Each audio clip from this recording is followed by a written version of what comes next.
have always been the connection in Cornwall's community. However, many have faced the challenges of surviving a small rural town and had to close. My name is Kenneth C. Baer, but please call me KC. What influenced your decision to sell the market?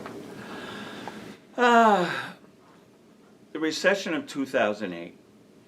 It became very hard during that recession, and we relied heavily on contractors in the area, people that were, in the trades. Well, there wasn't as much going on. They weren't building new homes. People weren't doing renovations on their homes. So if the contractors aren't working, they're not coming down to Baird's to pick up a sandwich. So I decided I needed to get a paycheck. So that's when I went to work for Price Chopper Market 32 in 2010, before we had sold the store. And it was difficult. I mean, when your family owned it for that long, almost 40 years, it was tough to give that up, but I just had to think of what was best for my family and my partner's family. What challenges do today's businesses face? Are they in danger of closing too? We wanted to learn about the businesses in rural areas and how it affects the owner's ability of staying in business. We wanted to find the struggles and benefits of having a business in Cornwall. One of our main interests about owning a rural business was how the owners hire people. Cooks, and so we're training people rather than just hiring line cooks. So that's there's just not enough young people here. Long story short, and it's because either housing is too expensive or there's just so many more opportunities somewhere else. I think this year has been the toughest yet with hiring, and I think that it's sort of a general. There's businesses all over the area that are struggling to fill positions. There's been problems with employees or just finding employees, finding enough employees or qualified employees. And I think that's a problem in a rural area, or that can be a problem, is finding enough qualified help. But finding people to work at your businesses isn't the only problem in Cornwall. How did COVID-19 affect Cornwall's businesses? COVID didn't kill us. I guess the unique circumstance of being in a rural community like ours, where you had people move from the big city, New York, to quarantine out in the country. And then with that, you get people that are bored, they need something to do. So they come to our store for DIY projects. I remember a big thing being canning and jarring.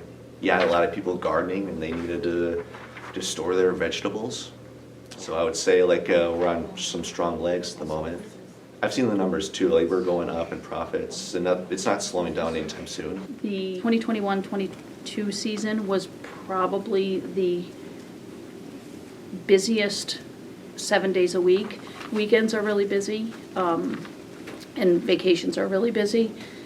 The COVID year was 7 days a week of full capacity, so that I would say, 150,000 people maybe in a season.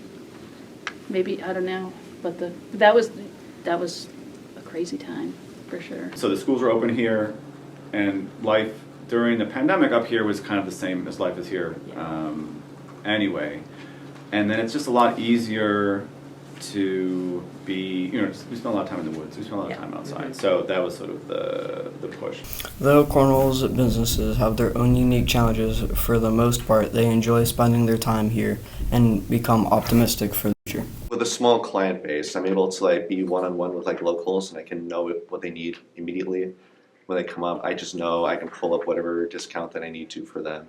What I consider to be the great generosity is the skiing that the CCS kids get, and they've done that for a very long time.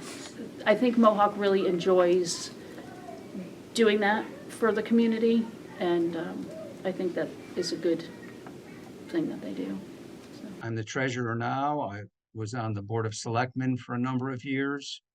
I also have served in other capacities doing other things, and I think it's very important for people to contribute in town, and I think most people do. Want to kind of keep the market going as a place for people to get fresh food, get prepared food, get cooked food and stuff like that. Have that be a sort of staple.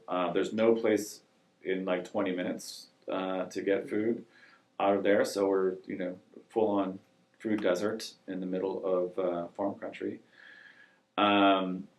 So that's sort of the baseline, and kind of get that going, and have Cornwall Market be a place where when people stop in, they get a sense of what Cornwall is. So we're trying to stock a lot of local things.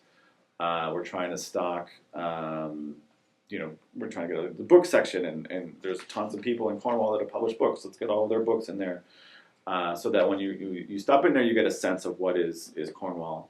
And try to highlight other local businesses, so that if you're just blowing through, you stop and you're like, okay, cool, let's go and explore something else. Let's go and take a look. In a small town and community, the businesses are important. Having this said, it should be focused and recognized how much work goes into keeping them going.